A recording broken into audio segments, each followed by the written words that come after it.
Good evening, everyone. My name is Gabriella Byron, and with my co-host Susan James, we'd like to welcome you to this Politica, our latest Politica discussion on important issues facing us. This presentation this evening is brought to you by 5 NDP riding associations: Toronto-Danforth, Etobicoke Lakeshore, Parkdale High Park, Beaches East York, and Spadina Fort York. So welcome all of you joining us for the first time, and to all of our regular participants, welcome back. Forest fires are nothing new, but accelerating climate change, largely from the burning of fossil fuels, makes wildfires bigger, hotter, and more frequent. They're devastating our forests, threatening our towns and cities. We have experienced choking smoke here in our urban areas, and we know that where there is smoke, there is fire. Fort McMurray, Jasper, Lytton, Flin Flon, Halifax, and who can forget the scenes from Los Angeles and Lahaina?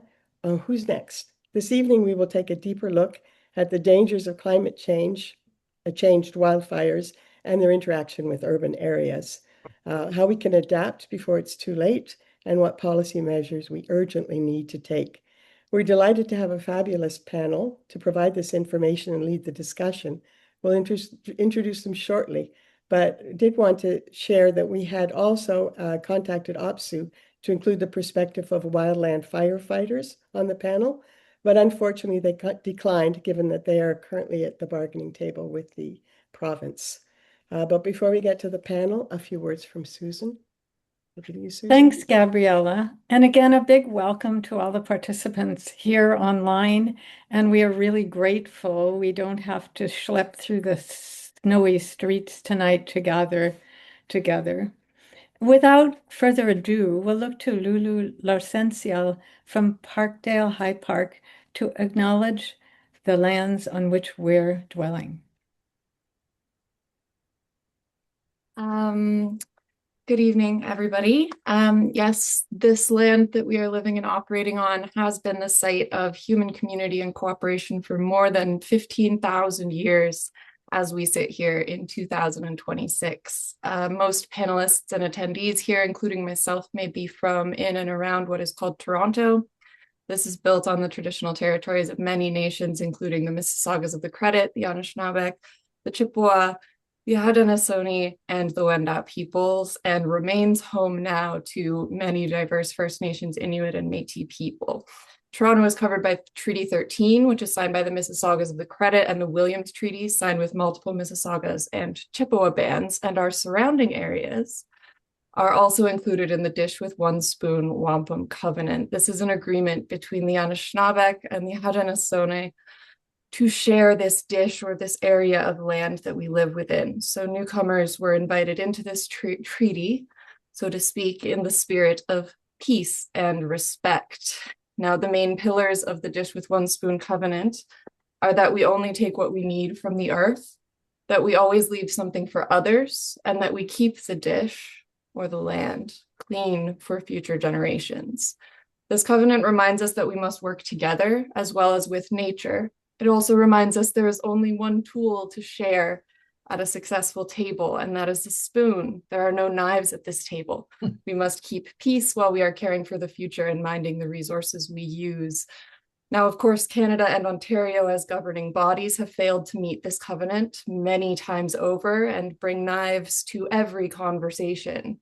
The provincial Conservatives continue to threaten the lakes, rivers, and lands that we are all in covenant to protect, as corporations continue to be granted impunity to cause ongoing environmental destruction. This type of human destruction and the resulting climate change catastrophe upon us now can lead to the very issues our panelists will be speaking on today. So as people living and organizing in this space and this place, it is my belief that we all must hold the obligations we have to each other, to the earth, and to Indigenous peoples high in our considerations as we work towards reconciliation in all our efforts, perhaps especially in this work we are talking through tonight of government legislation and administration. The impacts of colonial policy and practice, structural harm and barriers, and violence towards Indigenous people and sovereignty must be at the forefront of our minds and work. Thank you. Thank you, Lulu. And apologies, Lulu Le Canciel is from Parkdale Hyde Park. So we'd like to go over this evening's design, and our mystery helper is Susan McMurray. All right, thank you, Susan James. So I am the disembodied voice. Zoom, as it sometimes decides to do, has played tricks with my camera, so you can't see my lovely face. So tonight's logistics are pretty simple. We record these events so that we can post them publicly because there's such amazing content and such amazing discussions. So if you've accepted that, then you're here, and at some point you'll be able to see the recording. We keep everybody muted except for the participants in order to avoid any background noises or sudden disruptions. So we invite all of you to use the chat, both to share your comments, to do organizing. I see that a couple of people have put organizing comments into the chat.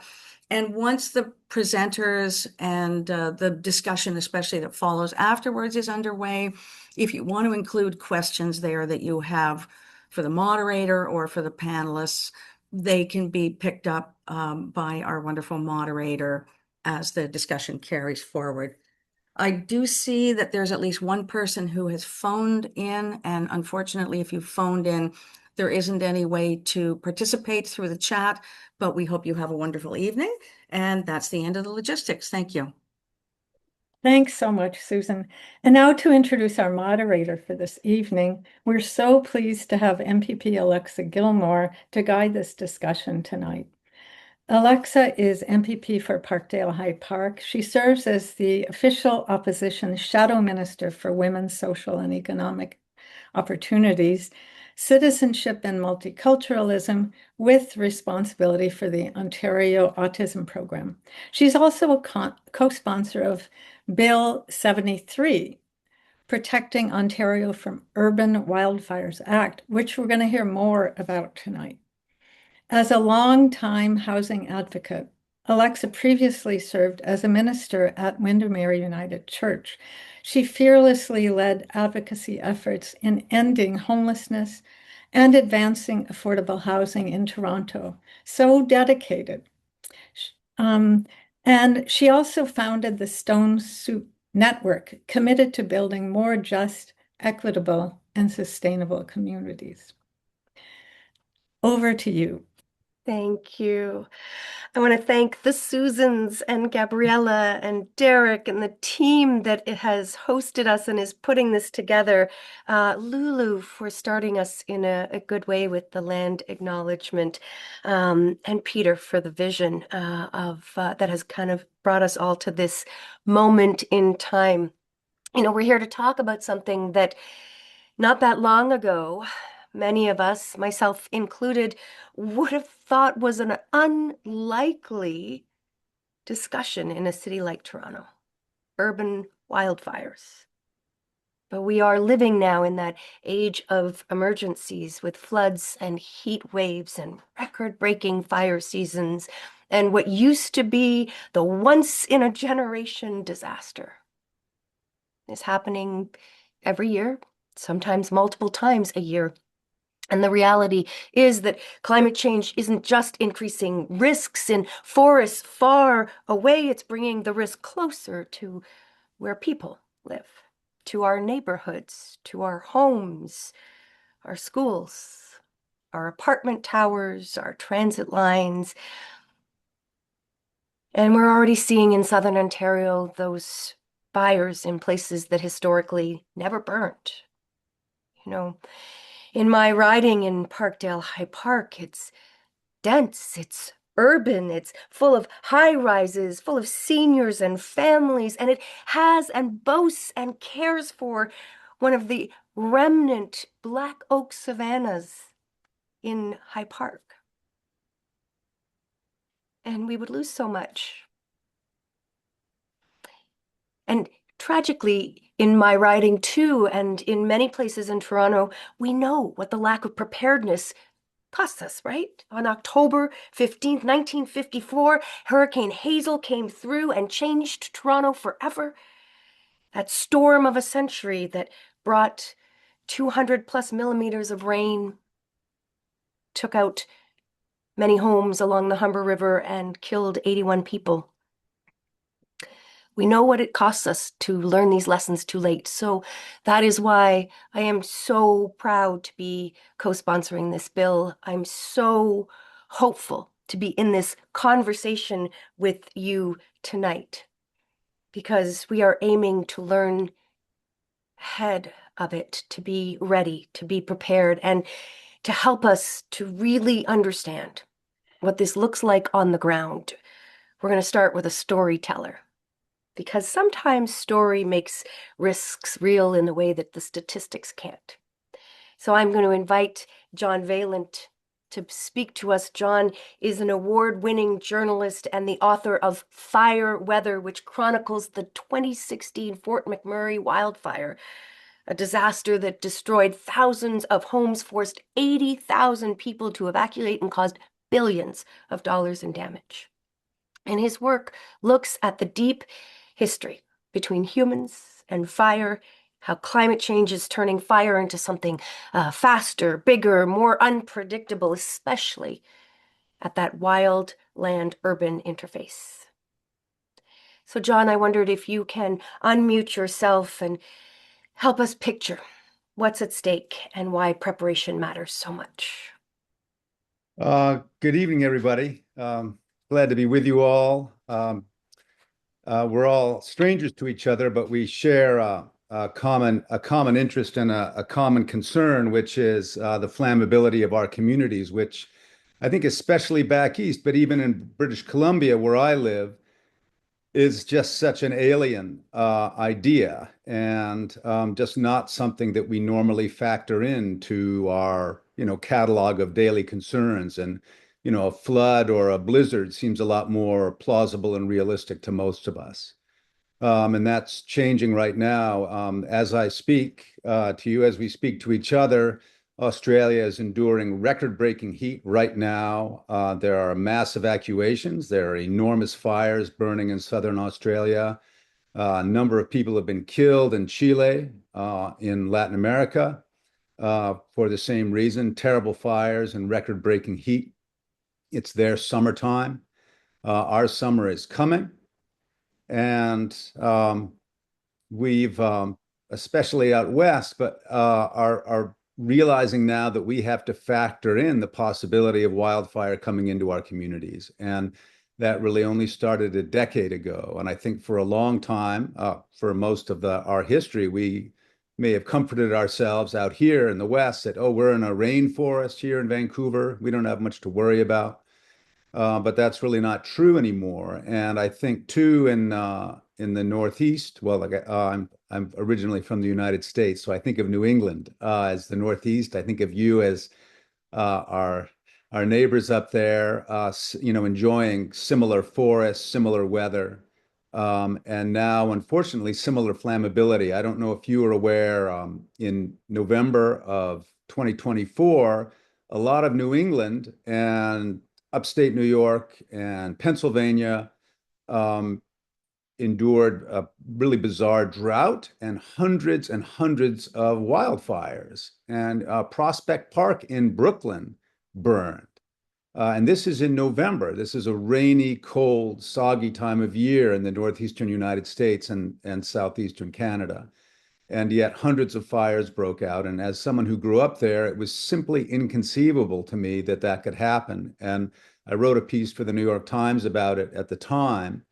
And, this is Canada's new reality too. And I think it behooves all of us to try to imagine and act in advance. And that doesn't come naturally to human beings, and it doesn't come naturally to complex communities. We usually wait till the trauma hits us, and then we pick up the pieces, and then maybe we change our behavior. But we've had enough indicators now, especially in the west of Canada, but all the way to Newfoundland, all the way to the Arctic. We've had evacuations at like we've never seen before. And I think there are two stats, and then I'll stop, and if people have questions, I'll try to answer them, but otherwise I'll clear the floor here. One, I think 10 years ago, if we asked Canadians, who do you know who's been evacuated or put on evacuation alert due to fire?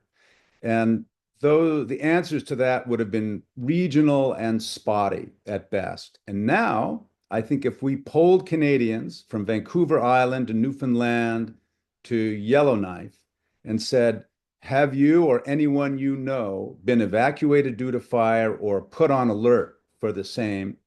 I think everybody would say they knew somebody if it hadn't happened to them. So this is now national. I think you really have to be living under a rock or in a bunker not to be aware of this. And a stat that I heard from Conrad Sauvé, the CEO of Red Cross Canada, he said when he started working for Red Cross Canada 15 or 20 years ago, 80% of their efforts were expended outside of Canada, which is where you would expect a wealthy, generous nation with a Red Cross to exert its energies to help others less fortunate, to help other nations in need. And he said now, and this was 2 years ago, he said now 80% of Red Cross Canada's work is inside Canada. And that's not because the Red Cross has shrunk. It's not because it has less money. It's because there's that much more need. There's that many more disasters. And a lot of those are fire related. So if your home or town hasn't been threatened by fire, that is really fantastic. And may it always be so. But now all of us, from where I live to where you live, are much more exposed to that possibility. And we have to make that really difficult and strenuous leap to including that possibility in our consciousness. And that means in our legislation, in our emergency plan, in the way we manage our neighborhoods and manage the fuels that are in our neighborhoods, which we probably never thought about before. And so really what this comes down to is a change in consciousness. It's a new way of thinking about our homes, about our communities, and about our nation. And that's really challenging. But believe me, ask anybody who's been through it. If you prepared beforehand, it will, be much less painful should that event actually occur. And it's a kind of mental, physical, practical insurance. And I think this new legislation that Ontario NDP is advancing is really forward-thinking and frankly courageous, but also necessary. And I think we'll all be glad that it's in place should it pass. And I certainly think it should. Thanks a lot. Thank you so much, John. And we're going to save our questions till the end, so we hear from all three. But I do invite you to feel free to start posting your questions as they come up for you in the chat. We'll see them all. We'll kind of gather them together and share them with all three of our panelists. John, you spoke of a new way of thinking. And I've often thought of wildfires as an environmental issue, but it becomes a municipal issue, an infrastructure issue, a housing issue, an economic issue, a health issue, and really does require this shift in mindset. So thank you for helping to frame it that way for us and prepare us to start thinking differently about our relationship there. I'd like to now turn the floor over to Dr. Annabella Banata. Dr. Annabella Banata is Managing Director at Intact Center on Climate Adaptation, where she leads research that helps communicate and communities translate climate science into practical action, which, is something that I think we're all kind of desperate for. What are we doing? How are we doing it? She holds a PhD in geography, studies forest, climate interactions, leads the center wildfire work, advising us all on how we can retrofit homes, design neighborhoods, adapt infrastructure so that we can be that forward-thinking body that John spoke of, as well as focusing on those real costs of the disasters and how smart planning can save lives and billions of dollars. And I'm grateful for you and for the work that you're doing. And I want to turn over the floor to you. Thank you, Doctor. Thank you so much, Alexa. Let me share my screen. I have a few slides for you today just to guide the conversation. Sorry, I had moved them over a little bit. And John's introduction was excellent for where I want to go with this, which is the preparedness side. So just like Alexa said and John said, the more that we prepare, the more that we can protect ourselves, protect our lives, protect our livelihoods, our infrastructure, our environment. And I did see a question pop up on how is climate change making this worse? And I kept those slides off because I thought maybe we could cover that later, but I'll just quickly say there's a brand new paper that came out from Canada showing that the last 10 years of wildfire have gotten worse in land size, not so much because of the number of wildfires. We've known for a long time that we've been reducing the number, but because we have so much dry debris on the ground. So what climate change helps do is dry more vegetation, is have more dry, windy days that help spread those fires. So we're seeing the wildfires spread much quicker to farther areas just because we have the kind of weather that's perfect for it in our summers. So 2023 would be an excellent example of when fire weather was so intense that we were seeing wildfires occur across the country. But there are other factors that contribute to wildfire. And of course, it's us moving into those areas, into those communities. And so I do want to get into the cost of wildfires. So as extreme weather increases, and we're seeing more of this extreme weather occur as our global temperatures increase. So for the last few years, we're seeing each year be the hottest year on record, and that's about 1.5 degrees Celsius that we're actually hitting over the last 3 years. In Canada, that means about 2 degrees. So we're warming about double faster than the rest of the world. And that little bit of warming that we're seeing on average is moving our extremes. So we're having much more extreme weather. So what I'm showing you here is our catastrophic insured losses, which is a way to measure the loss that we're feeling. And just as John mentioned, the last 10 years, we've really seen a major change in Canada. It makes complete sense that the Canadian Red Cross has really shifted their work internally. We're also hearing now that there's so much conversation about our need for military in Canada. I was just reading that the military, for example, they used to maybe respond to 30 events a year. Now they're responding to about 400 extreme weather events a year, when our military should be focusing on something else, as we all know right now. But just for you to understand the numbers of where we're seeing those big increases. So, sorry, again, on this chart, we're seeing catastrophic insured losses. So here we have from 1983 to the year 2024, which is the latest number that I had available. For each event that cost about $30 million in insured losses, so areas that had insurance and that insurance paid out, it made it on this graph.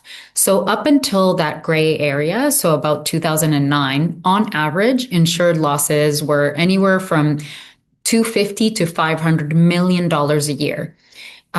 Since that gray area, since about 2009, it's been about almost $3 billion per year on average, with the highest being 2024. We know for 2025, the number, we just received it, it's about 2.4. I can't remember if 2.1 or 2.4 billion, but 2024 hit the highest, costliest year for us on record. And it was due to several events. It wasn't just one wildfire like maybe we would have seen when we had Slave Lake, for example, occur.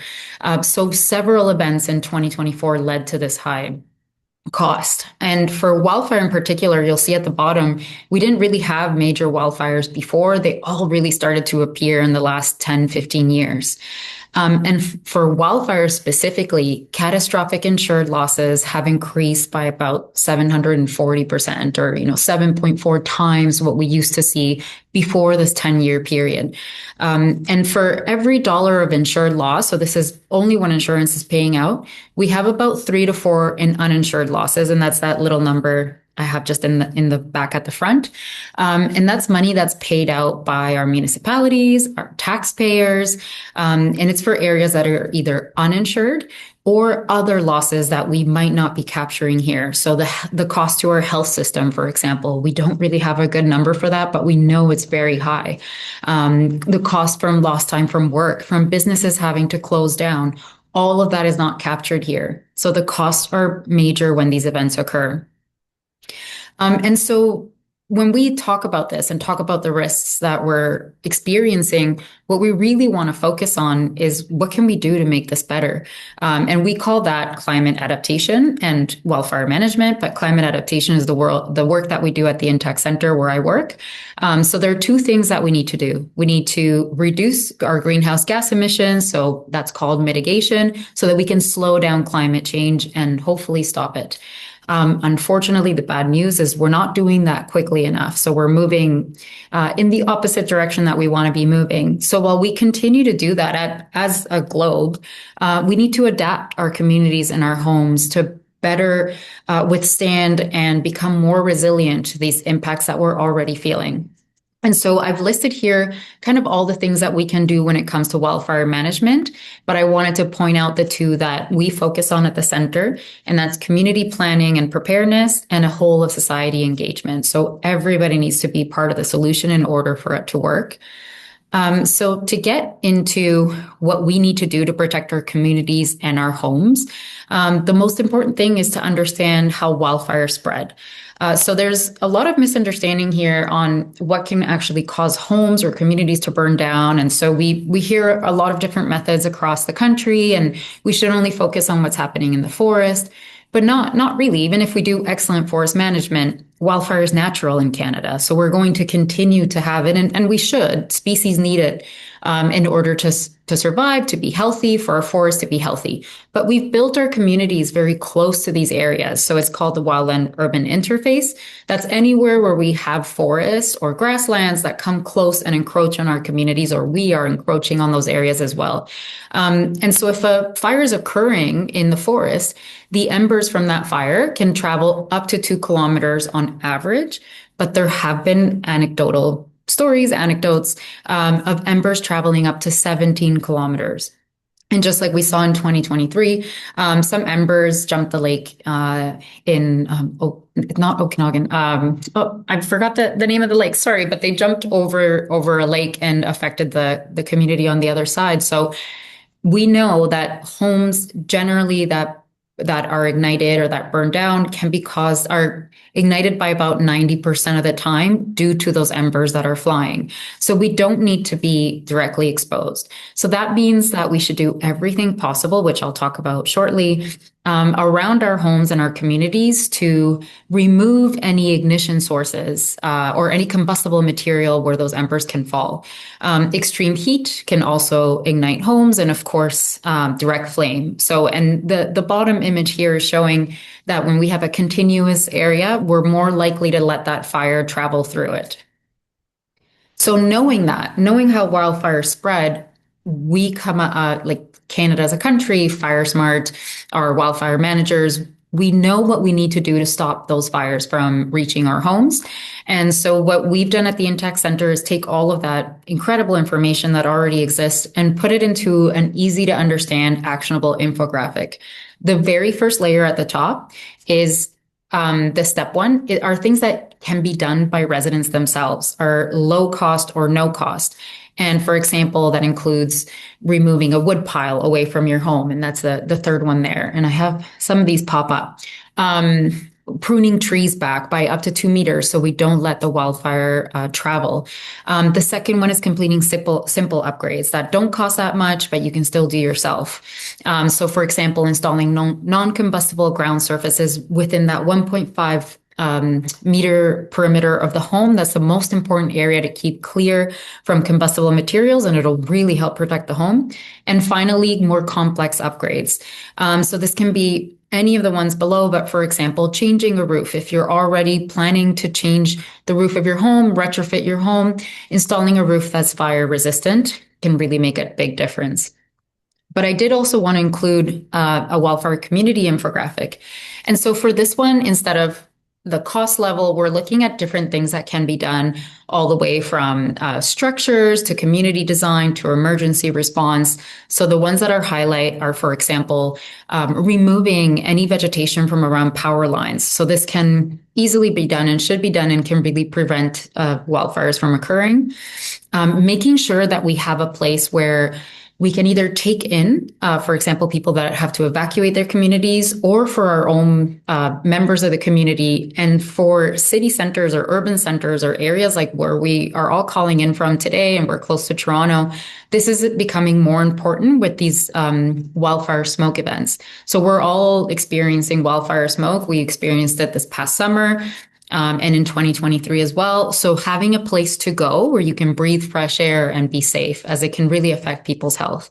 And the last one is designing our communities differently. So many of our northern communities here in Ontario and in other parts of the country have just one route to get in and out of.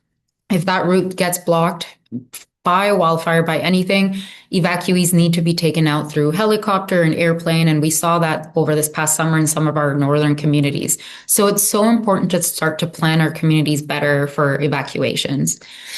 And I'll just quickly highlight one last thing that we have at the Intact Center that we're currently working to expand across Canada, and it's a community scorecard. So the scorecard is meant to be made, and I'll move quickly on this as I've taken a bit too much time, for communities to do a self-assessment where they can look at all of these fire smart measures and see how they're doing on them. And so this can be done by the fire department, it can be done by municipal staff, it's free to do, and they go through this and check if they're doing the actions necessary. And so when we ran this, we did a pilot for communities in Alberta. We had 10 incredible, gracious communities that gave us their information. And this is how they did for the pilot of this scorecard. And we've heard back from communities that it was just such a great way for them to determine where the gaps are, where they really need to put in that work.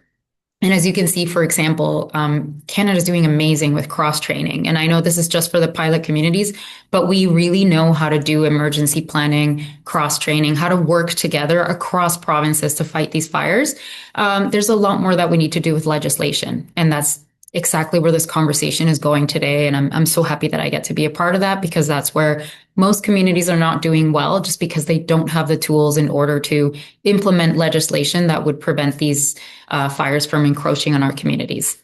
So that's everything for my presentation. Sorry, I ran a little bit long. And that QR code will take us to our website where all of our resources are free to download and use. Thank you. Thank you. That wasn't long at all. That was perfect. We needed all of that. And someone in the chat had just asked if your resources were available. So you answered that question beautifully. Also, this is being recorded, so it will be available to you and to your community after tonight. So please do share it, because I think this conversation is one that is urgently needed today. And I want to thank you, Dr. Annabella and John. Before that, I think you were both showing us that that this isn't inevitable, that there are risks that are rising, but the outcomes for us in a community really depend on some of the choices that we're making, both individually, but largely, I think, from our governments, and that's not what we're seeing enough of. That we have to legislate, we have to plan for it. We don't want to wait for tragedy before we change policy, especially in light of some of those shocking stats that you showed us, the rising insurance and around environmental disasters. And I think that that's exactly what public leadership should look like, is bold, creative, not afraid to really look at the risks in the face and be consulting on what we can do differently to mitigate them. So I am just so honored and proud to call Peter Tabbins my colleague. He is that bold individual who works so collaboratively, and he is the person whose advocacy brought forth this bill that we've co-sponsored, Bill 73, Protecting Ontario from Urban Wildfires Acts And this bill would establish an urban wildfire advisory committee that would bring people like firefighters, climate scientists, municipalities, emergency management, First Nation knowledge holders together to, and I'm sure that Peter's going to share more about that because this preparedness can't be piecemeal. It's got to be systemic. So Peter, please tell us a little bit more about that. Okay. Alexa, thanks very much, and thanks for agreeing to be the moderator this evening. And my thanks to my panelists as well. You two are very thorough, so I will try not to repeat all that's been put forward. First of all, everyone, I got a very strong response from my colleagues when I brought forward this bill. Alexa, you didn't think for a moment. You understood exactly what the threat was. Your riding is home to High Park. You border on the Humber River Valley. My other colleagues, MPP Jessica Bell, MPPs Kristen Wong-Tam, like my riding, Toronto-Danforth, their ridings are bordering on the Don Valley, and they have ravines coming from the Don Valley up into their communities. So we have substantial forested areas in our ridings already. And we understand that as the world changes, as it gets hotter, as it gets drier, we are encountering a new world of risks. And we do have a lot of confidence in Toronto Fire Services, very capable, well-resourced, thoughtful, but we're also looking at a world that's going to be very different from what we're used to. And we believe, as a group, the co-sponsors, that this whole question of wildfires in our cities is one of the next stages of the climate crisis. And it's time for Ontario to take this threat seriously. As Alexa was saying, this bill would start the process of risk assessment, of setting up a framework for fire prevention, for fire response and suppression, and then recovery from those fires. Unfortunately, as we were preparing this bill, we would check to see what was already in place. And the Ford government currently has no program in place or in motion. And that's surprising to me because, in fact, the uptick in devastating fires spreading to urban areas is very real. And Annabella, you made that quite clear when you showed that graph of the losses, the scale of losses we're dealing with.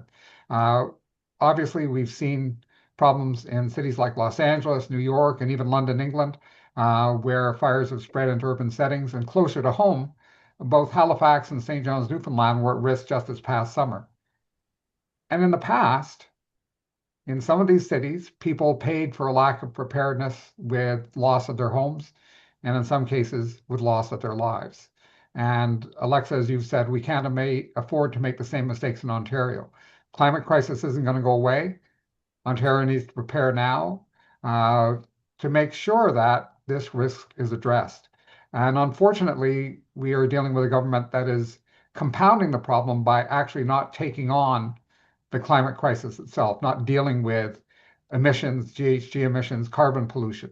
And the first step, obviously, is to take that step, stabilize things, reduce emissions so that we aren't making things hotter and drier.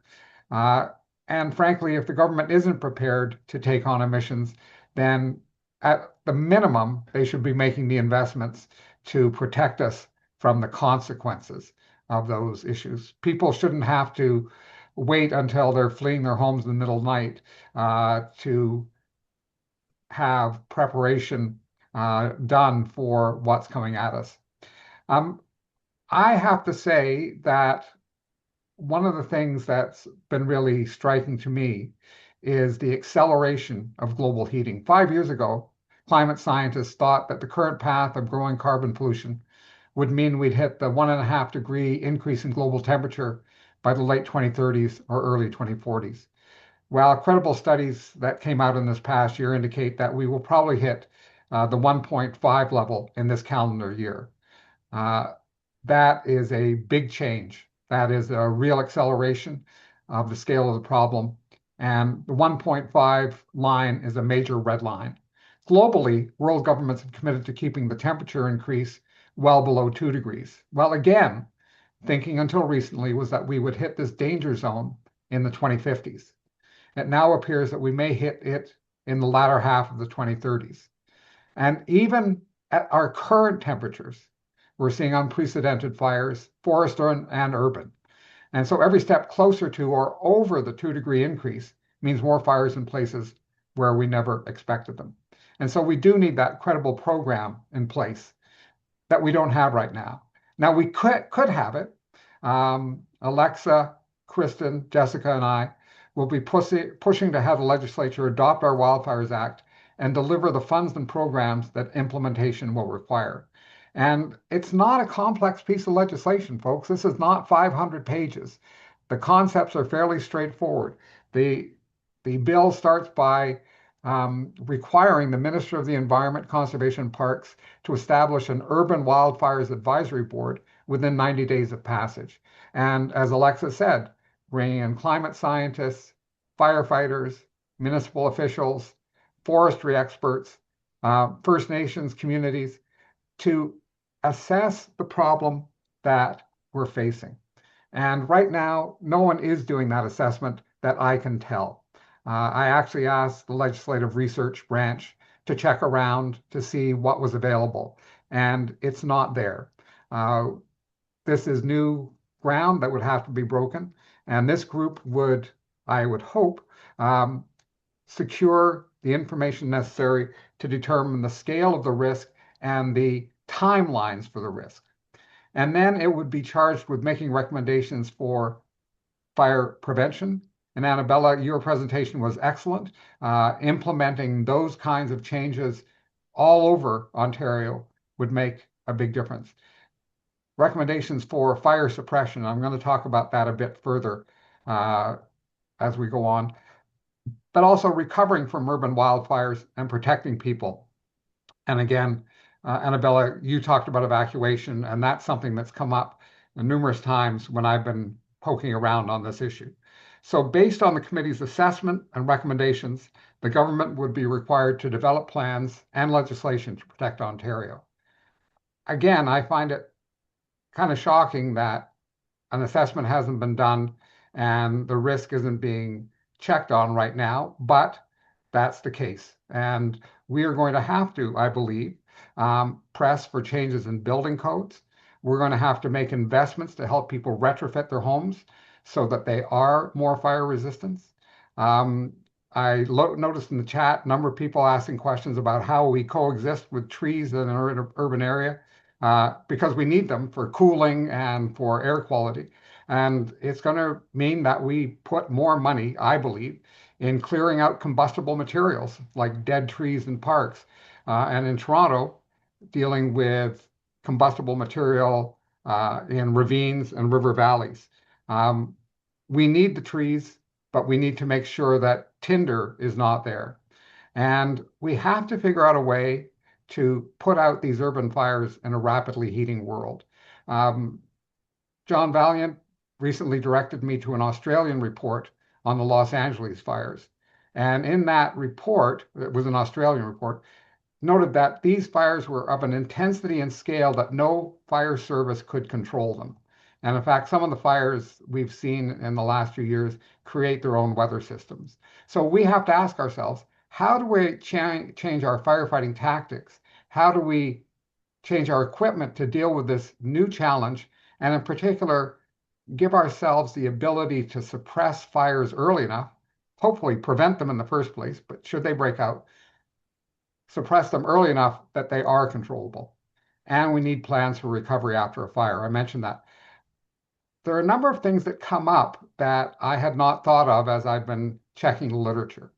We need to decontaminate buildings after a fire. We need to deal with the health impacts, and that's beyond the immediate injury and risk. As people study the impact of the Los Angeles fires, they're finding that the decontamination of smoke-damaged homes that weren't destroyed is much more difficult and critical than originally thought. An urban fire consumes plastics and other substances that make for chemically complex and toxic smoke. We're not talking about wood fire. We're talking about plastics. We're talking about metals.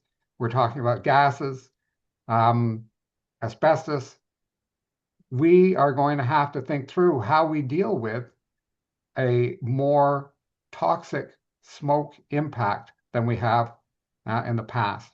And in terms of health, there are a variety of health issues, and I noticed in the chat people talking about the direct impacts of smoke, and that is very real. But there is also a large-scale post-fire mental health issue that population has to deal with: PTSD, depression, and generalized anxiety. So recovery plans are needed not just for rebuilding, but for addressing the new public health needs of the public. And I want to touch briefly on 3 fire-related experiences that brought things home for me. And Alexa, you're very generous with time, so I'll just plunge in, and if you have to cut me off, you will. A number of years ago, I was staying with friends in the Quebec village of Tadoussac, which is on the shores of the St. Lawrence River, down by the Saguenay. It was July, it was hot. I was on the beach and I smelled wood smoke, and I thought, what jerk has got a campfire going middle of the day here on this beach? Because no one does that. And I was completely wrong, because it became apparent quite quickly that the wooded ridge that runs deep into the village was on fire. And the fire department showed up and they started herding people off the beach, which was close to the ridge. And it was clear from the way they were acting that this fire was one that they were going to be focusing on moving people away from rather than putting out. And my guess is it was beyond their equipment ability. And in fact, 20, 30 minutes later, the water bombers appeared overhead to start putting out the fire. And they come in really, really low. I could see the pilots' faces in the 2 water bombers as they flew in over the village and banked over the ridge to dump their water. So within hours, that fire was out, but it was a real shocker. In the decades I'd been visiting Tadoussac, I had never seen or heard such a thing in the village. It was a very strange moment of seeing the future flash before my eyes. So that was one personal experience. The next was observing what happened in New York City a few years ago. And John, you referenced northeastern United States in your comments. New York is not known for wildfires. And yes, there was the fire in Prospect Park. But in November 2024, New York City had over 200 park wildfires in a 2-week period. And they had never, and I mean never, seen anything like this. And like Toronto, they have big parks with lots of trees. Between luck and the skill of their fire services, they were able to contain the fires. They didn't lose any buildings, they didn't lose any lives. But that doesn't mean that things will work out well the next time. Like New York City, we have heavily wooded areas like the Don, Humber, and Rouge River valleys. We have High Park. This is something we have to pay attention to. We should learn from New York and prepare now. Thanks, Last Peter. thing. Yeah. In December, I had a chance to talk to a firefighter in Halifax, and he had been part of the fight back against a major fire in May of 2023 that intruded into the city. They lost 151 homes in one day. And the heat from the fires was hot enough to cause the glass to crack on the fire engines that had rushed to the scene. He had a lot of observations about prevention, staffing, equipment. But the critical thing he had to say to me was, you can't fight these fires the way we have in the past. What we need are water bombers. And I can say confidently, no urban fire department in Ontario has those. So I'll wrap up. We can do a lot to prepare for these situations. We need to do that. And we should be very clear. This risk is real. We need to address it. Thank you. Thank you, Peter. Thank you for bringing both the personal stories, the statistics, the work that you've been doing. I think that from the questions, it's clear that this is something that's really engaging people. I'm going to invite you to continue to put your questions in the chat. That is how we're going to ask the questions. If typing is hard for you, you are welcome to reach out to one of us MPPs after, and we'll have a conversation with you in a different way. But the hosts have asked for this session that it's moderated through the chat because there's so many of us. So feel free to put those questions in. I've got my glasses on, I'm reading them, and I'm sort of compiling them together. And the first one I wanted to lift up maybe to you, John, and then Annabella and Peter, if you want to comment, is there were a few questions around lessons learned from the Fort McMurray fire. So, how did it start? How did it reach the urban environment? Were there trees or different things involved that could have made it worse, better? If maybe you could speak to some of those questions that I see sprinkled through the chat that are connected to those lessons in Fort McMurray. Sure. I mean, there's so many pieces to this, but put in simple terms, conifer trees are generally much more flammable than deciduous trees. So if you have beautiful maples and oaks and elms growing around as Winnipeg does, as Toronto does, those are less flammable. But if you have a juniper snuggled up next to your house, and we have a really hot summer day and that thing catches on fire, it'll burn like a Christmas tree. And I think none of us can really appreciate how many BTUs are in a burning Christmas tree. It's a tiny little object, but for a very brief period, it emits a staggering amount of energy. And so if you multiply that by a forest full of black spruce trees, which is what grows around Fort McMurray, that's a tree that is made to burn. That's an ecosystem. Our entire boreal forest, that's from one end of Canada to the other, is a flammable ecosystem designed to burn that actually will not regenerate normally unless it burns. So Fort McMurray is a populous, busy city planted right in the middle of a very flammable ecosystem. And its number came up in 2016. And what we found is, Minister Tabbins has referenced this also, is when these fires reach a certain intensity, you cannot fight them. We don't have the means. An airplane won't even work. And that's because there is so much radiant heat, and I'm talking 500 Celsius, projecting sometimes across a fire front many kilometers wide. And if that's coming into your community, it's desiccating everything instantly. So every tree, no matter what the species, is instantly dried out and then brought up beyond combustible temperatures. So when the first ember lands on it, it's basically going to burst into flame. There's nothing an airplane can do. There's nothing a firefighter can do. So we really don't want to get to that point. So in terms of lessons learned in Fort McMurray, that's an ironic question because Alberta, like the United States, is in climate denial. I guess like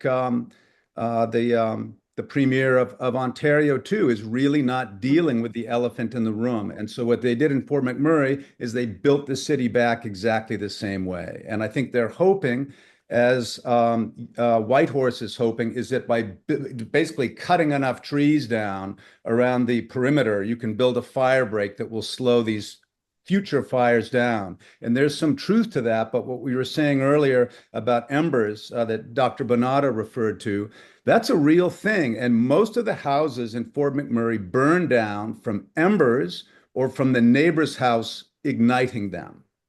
And so when you have an ember shower, it's 50,000 embers per acre.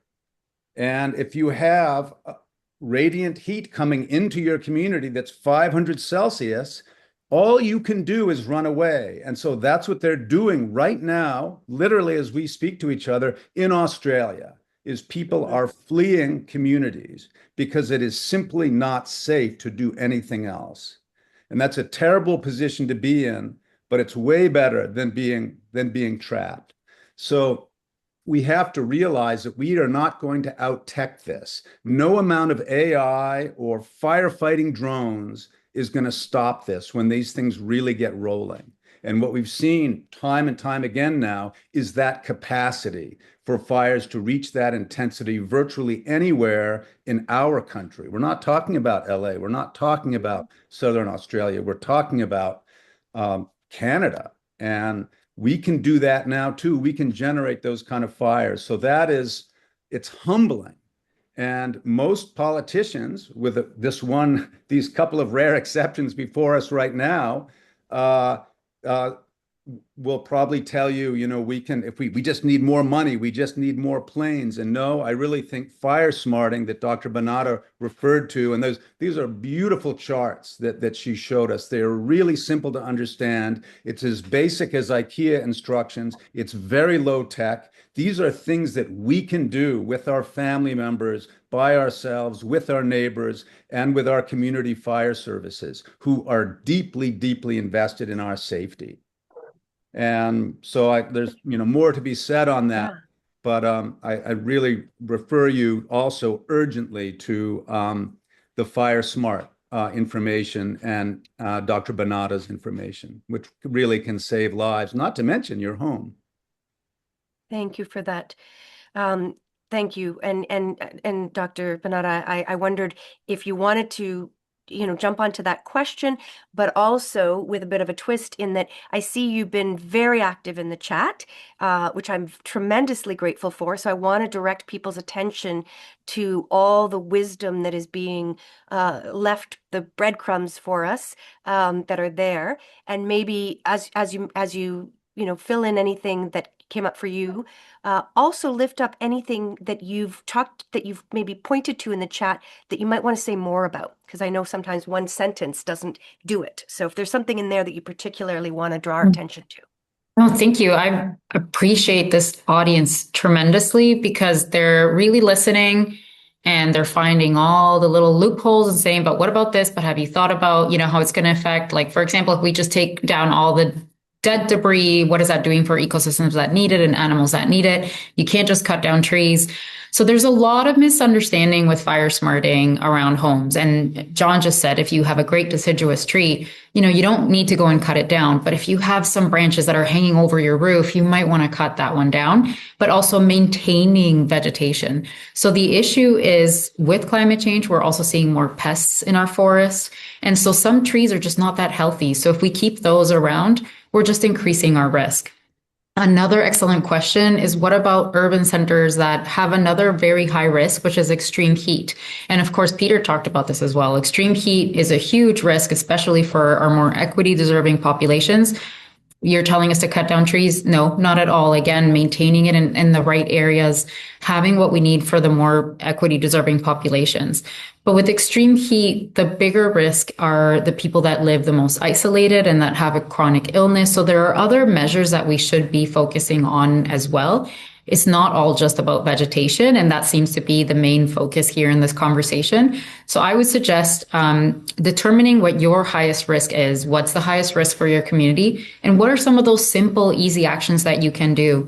When it comes to extreme heat, which we also have infographics for, the very first action we have is checking on your neighbors, checking on your family. When the heat dome occurred in BC in 2021, 619 people died, and most of those people were elderly people living in isolation. Nobody had checked on them in hours. If we had incredible trees around their home, they would have probably still died. So there are different measures. And when we talk about wildfire, what I'm really hearing on the ground, I'm meeting a lot of people across the country, is that 1.5 perimeter around the home, keeping that as clear as possible. You can plant a couple of shrubs that are fire resistant. There is a huge list from Fire Smart BC, will really help prevent those embers from igniting. There aren't official numbers out on this, so I'm sharing here some information that's not totally public yet because more tests need to be done.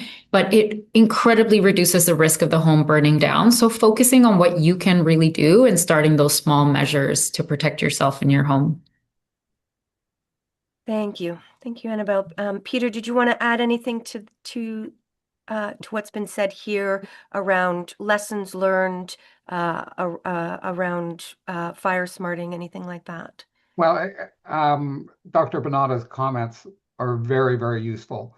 I think you're quite right that investing in fire resistance in our homes has a huge payback. And John's quite correct. Embers are going to shower down. If you've got a fire resistant roof, if you've got a metal roof like they had in some of the houses that survived in Los Angeles, then you can get through this. But I have to say that we need to, I think, have building codes that reflect that. We don't build houses that are just ready to burn up. We put in fire walls. We use brick structures. We did a lot that we learned from a century ago when we had big fires in cities at the beginning of the 1900s.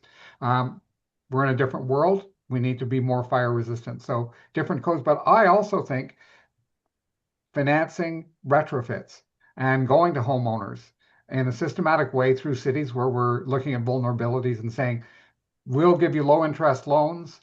In some cases, we'll make grants. We'll try and make sure that your home is one that will resist a fire. And there are going to be difficulties in a variety of areas, but this is one very big payback kind of step that we can take. And I think we need to.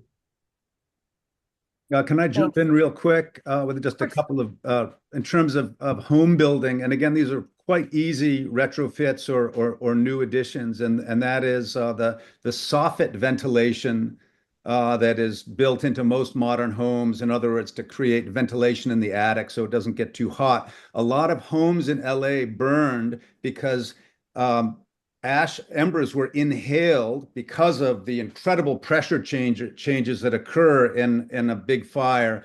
The houses breathe, and so one of the things they do is they inhaled embers into the soffits and burnt the houses down from the inside. And so there are ember-proof soffit vents that you can install. And that's something we've never had to think about before. It's like Canadians don't think about heat stroke. We all need to know how to identify the signs of heat stroke and respond to it. And that, there were first responders in Vancouver during that heat dome that didn't really even know what they were seeing because they'd never dealt with heat stroke before. So we just kind of need to revise our knowledge base. And then rooftop sprinklers, which are basically garden sprinklers mounted on the roof. You can create water curtains and things like that or over your house. Again, these are very inexpensive, very cheap, not invasive.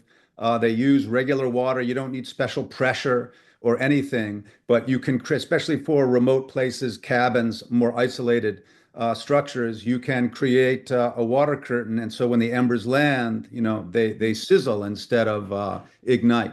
And then, of course, keeping your gutters clean. And those are three, really simple ways to address ember cast. Thank you for that. There's comments in the chat around different types of buildings, the hospitals, health facilities, apartments versus homes. In Toronto, we just had an experience where a building was burning for days because between the outer layer and the inner layer, there was basically a layer that smoldered all the way along, and they couldn't put it out. And residents were displaced, and it was so rethinking the materials we use and how we use it is such a big part of it, and that does get to legislation, right? And so some of the questions that we've got in the chat here are either direct questions about what a particular government of Ontario or out in BC is doing. What I thought might be interesting is the question of things that you are seeing governments in Canada doing well, whether they're municipal governments, provincial governments, or federal governments, things that you are seeing governments that are doing that you are pulling your hair out about. One of the questions was asked was, is it true that the Ford government pulled firefighter funding? Yes, as Northern Ontario was burning, literally $42 million was pulled from our wildfire firefighters budget and $4 million from emergency preparedness this year. So, the NDPs, we were pulling our hair out. And I would love to hear from you about where are you applauding and what do you want to see and I want the audience members to be thinking about this in terms of we might write letters to thank our governments that are doing good things, to write to them about the things that we want to see, to stop them from doing the things that we don't want. Peter, do you want to jump in on that first, or do you want to share that over? Alexa, I'm happy to jump in. And I know we didn't intend this to be a partisan fun fest, and so I'm not going to go there. Because That's just the only way to be fair to our panelists. Yep. What I have to say is that when I was starting in on this, I asked legislative research to see what the province was doing on this whole issue of urban fire, and also to check the emergency plans that cities are required to file. And we couldn't find any plans for dealing with this kind of situation, either at the provincial level or the three cities that we looked into. So my sense is that people are not planning for this right now. And in fact, when I was questioning the minister in our budget committee earlier this year, this seemed to be very, very distant kind of thought for her and the senior bureaucrat who were answering my questions. So I'm not seeing it there. Where I am seeing thinking about it, frankly, is with firefighters. I had a chance to talk to Toronto firefighters at the Labor Day parade, and this was certainly something they were thinking about and interested in talking about. When I talked to the firefighter in Nova Scotia and Halifax, um, he had spent a lot of time thinking about what do we need to be safe the next time round. And yeah, obviously, as I mentioned, he said we need water bombers to deal with the fires when they are really going. But prevention and evacuation preparation were right at the top of his list, because John is quite correct. At a certain scale, you can't fight these. Any water you dump turns into steam long before it gets close to a flame. So you need to be doing work long before you actually get a fire going. Um, so my thinking is we all need to work with the firefighters because they are genuinely concerned about how we keep people safe, how we deal with this problem. And I think this evening is part of the process of raising this issue with other politicians. And so the bill, Alexa, I'm very glad you and Kristen and Jess have been willing to jump in on this. It's the first time we've actually discussed it in the legislature. And people need to be exposed to the idea, hey, climate change is certainly heat that injures and kills people. It's drought, it's extreme weather, including flooding, but it's also this new factor that people need to be taking into account. Thanks, Peter. Others, where are you seeing good work being done on this that we can copy, and where are you seeing any challenges that you're worried about? I can speak to some of the really good work that's done across the country. So just like Peter said, fire chiefs are some of my most favorite people. I got to interview them for the pilot program that we did in Alberta.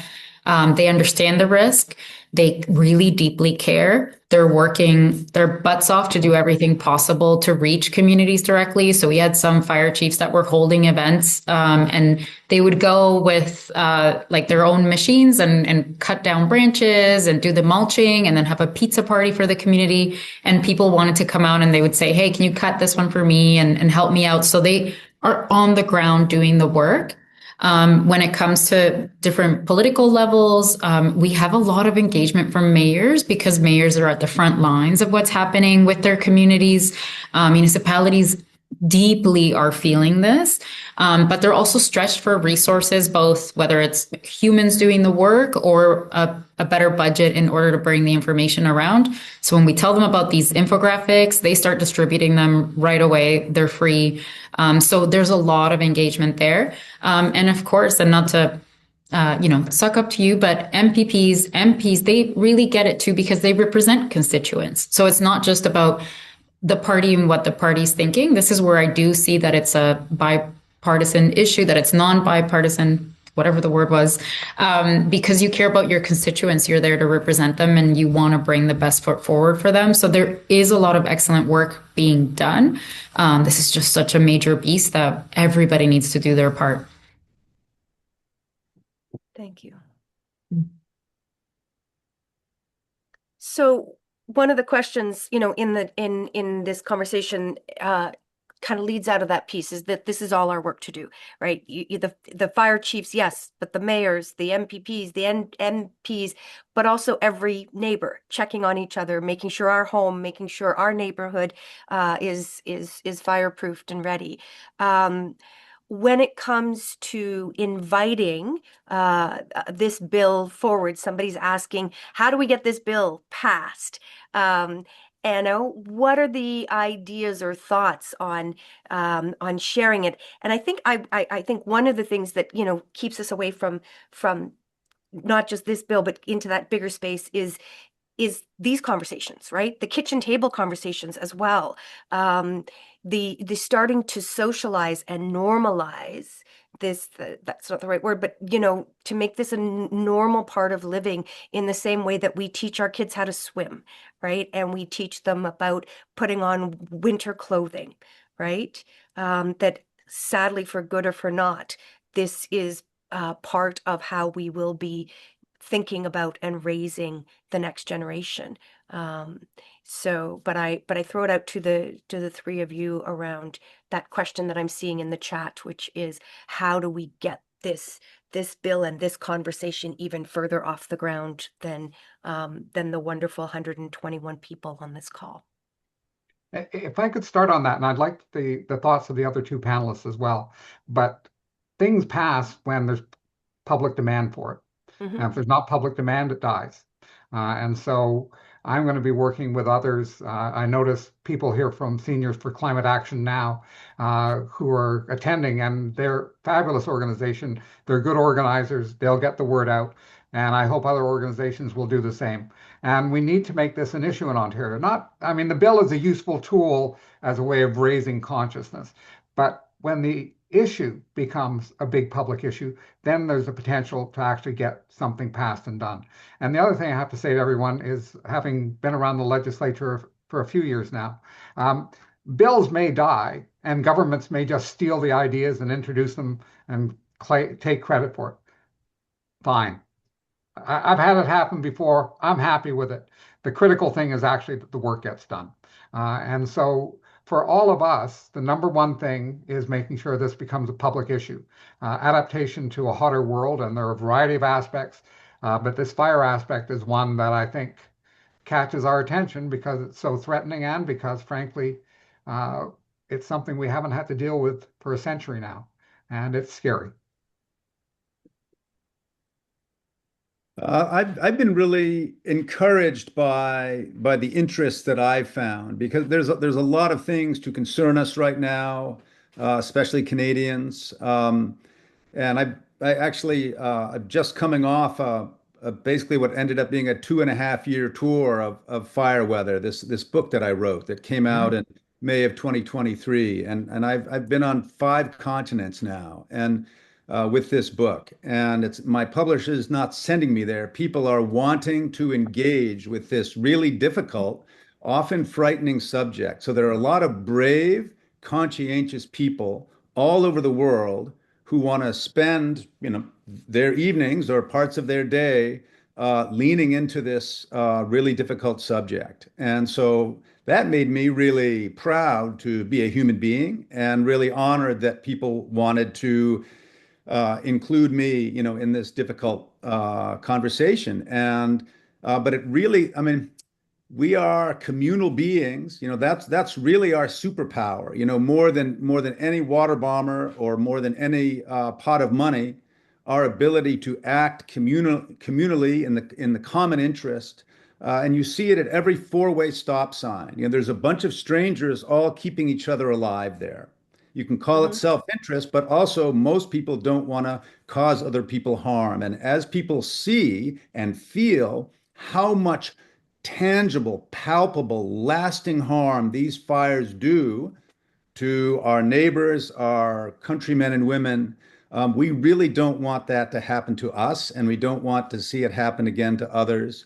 And I feel like, especially with, when I hear about these pilot programs like, Intact is doing, is doing in Alberta, I think, we're just at the beginning of that. And I've had the pleasure of meeting a number of people, from Harrison Hot Springs to Denman Island to Steamboat Springs, Colorado, who these are smaller, very fire-prone communities who are really embracing this idea of fire smart. I think it's called fire wise in the States, but basically raising awareness around how to incorporate this this relatively new, this really forgotten hazard into their daily round of normal community security issues and practices.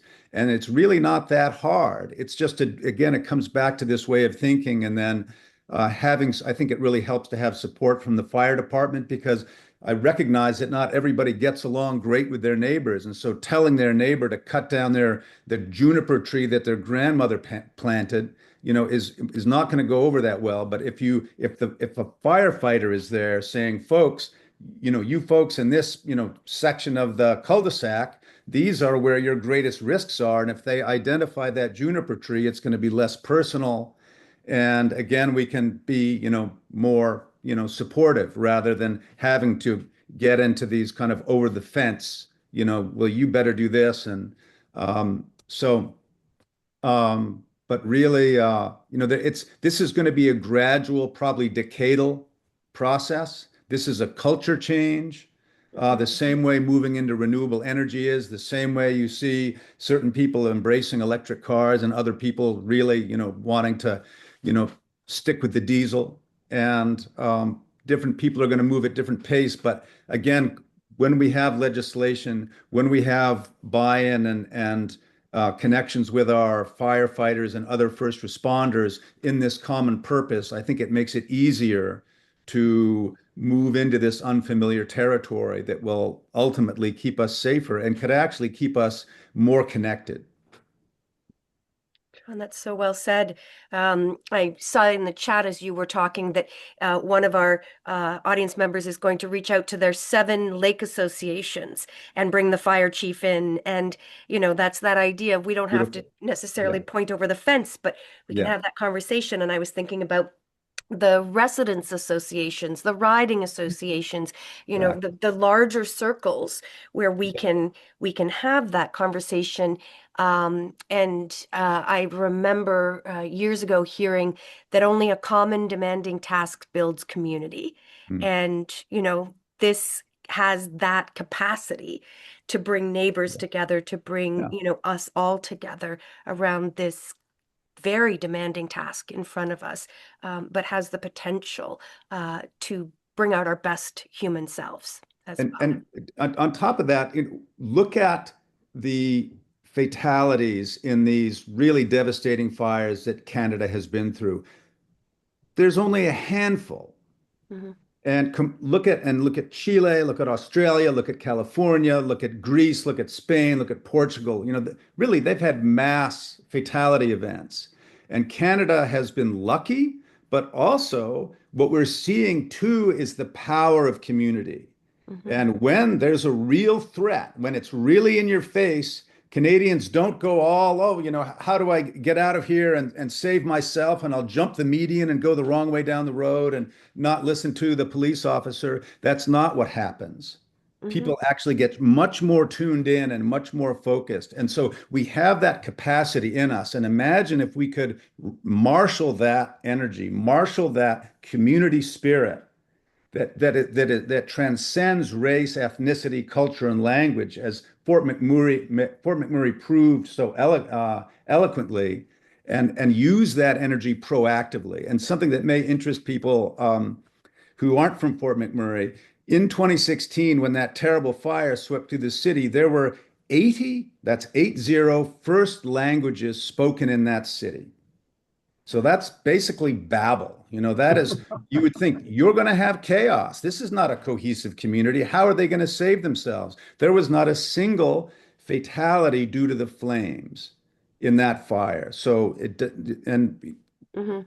race, religion, language, people saw the humanity in the other and recognized, we are a part of this community and we all need to get out of here safely. And that's what happened. And that's the real Canada. And again, that's our superpower. Everybody got to hug their kid the next day. Thank you, John. in the chat, I really do want to draw people's attention. Andrew, Rita, Bonnie, they are now throwing names of organizations that are neighbors helping neighbors and other ways that we can kind of connect. So, if you're on this conversation and you're thinking, I'm by myself and I don't know who, you might want to take a look through that chat at some of the organizations that people are throwing up into the chat.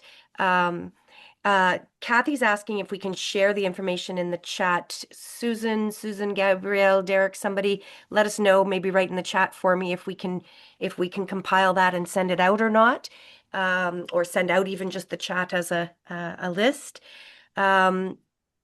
So we are coming close to our time, though I feel like this has been very engaging and people are still throwing up questions and throwing up comments. But I want to give a couple minutes each to our panelists today, just to take a deep breath in and first to say thank you. And while you take that deep breath in, if there's something that you want to share and leave with us as we leave this space, we would gratefully receive that last bit of wisdom from you. I can go first. So just being clear that there's so much that we can do. So we can start with the very easy, cheap actions and then do more as needed, relying on our neighbors as we've talked about, and knowing that many people are out there already doing so much. So we kind of always tend to hear the bad news and what's not being done or see what's in the media, but so many groups, a lot of the groups that are being mentioned here, they're already doing a lot of this. Like for SCAN, we've presented to for FOCA, which is the Association of Cottage Associations in Ontario. They're all well aware. They're all bringing this information to their groups and their teams. A lot of people are mobilizing and doing as much as possible to make this information known and bring protection and preparedness. So just those two things. It's easy to do. Now is the perfect time when it's freezing cold. If you are where I am, it's the perfect time to start preparing for wildfire, to work on that preparedness side, because it looks like this summer will be, again, another very hot summer, very likely to be a very dry summer. So prepare now. Start with those easy actions. Thank you. John, do you want to? I think we are seeing things in the world now that a lot of us never imagined we would see. And we're seeing things south of the border that were simply inconceivable, even a year ago.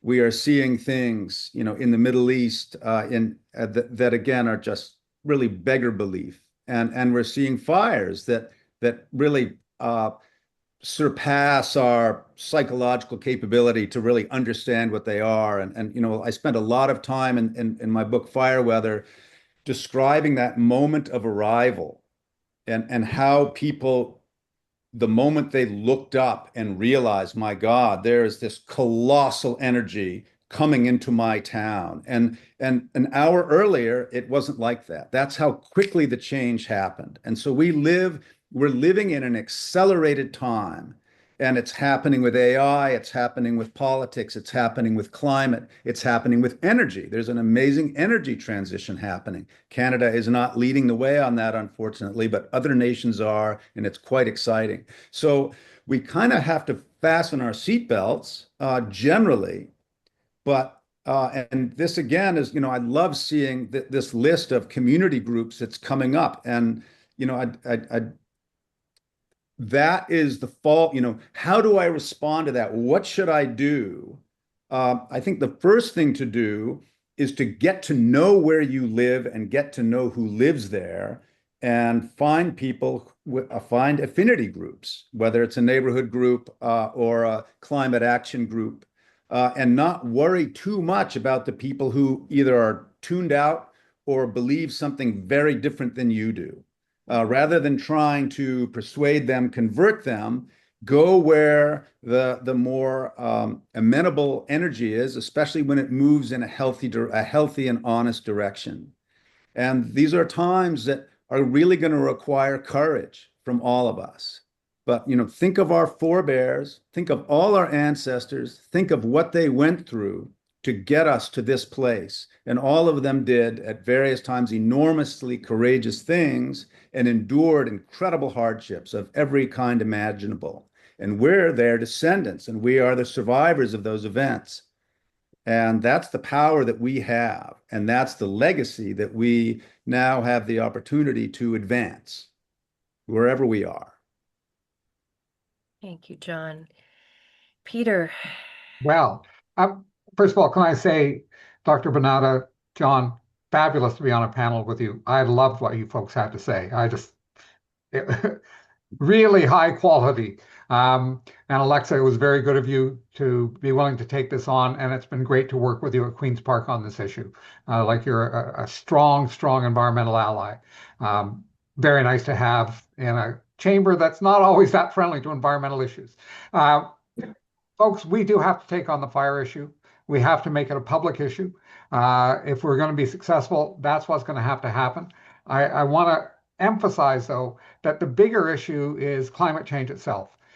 If we don't take steps to stop the accelerated heating of the world, frankly, very little that we do on the ground is actually going to be able to protect us. We're headed to a 2-degree hotter world, a 3-degree hotter world. Things completely come apart at that level. So yes, let's advance this issue, because in the immediate term, it's something we can actually be successful on, and we need to be successful on, but we need to keep in mind that larger fight around climate itself. And I'll say to all of you, the practical steps that have been recommended for people to make their homes and their neighborhoods safer, people should be taking them. But I also urge people to be politically active. And I'm a partisan guy, so you can imagine what my pitch would be, but I have a different pitch for you for the moment. Politicians notice when people are apathetic about an issue, Yes. and they notice when people are concerned about an issue. And if you care about this issue, I'll set aside partisan for a moment. If you care about the issue and you talk about it and you make it a political issue that's part of the general discussion, then you move things no matter what party's in power. They all feel the heat. So please be politically active.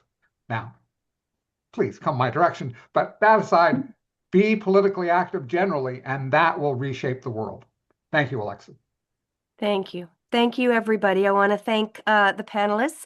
I hope you look at the chat, because there is so much love coming your way, so much appreciation coming your way. I want to thank the audience, because this was such a robust conversation because of you. I want to point to Megan's comment: getting involved with climate action groups greatly reduced my climate anxiety, and it helps us to build community. So this honestly feels like one of the more hopeful things I've done this week. And I hope that you are feeling some of that incredible energy that has come tonight. We are not alone in this, and there is a way forward. And please stay in touch. Please reach out to neighbors. Please reach out to elected officials. Please keep telling this story about what the power of us is. So thank you all. Okay. Good night, everybody. Night, everybody. Thanks. Yeah. Good night, and thank you on behalf of the organizers and 120 or so odd people in our audience for this really fascinating and informative discussion. I think we all learned a lot. I certainly did. Just wanted to remind you that this is recorded, and hopefully when we have it all ready, we can send it out to all of you. If we miss you, you can always find it on the Cinema Politica Toronto Facebook page, or through any of the participating writing associations. So again, thank you very much, and everybody, watch the space for our next event. Thank you. Thank you, Take care, Alexa, everybody. Peter, Thank you.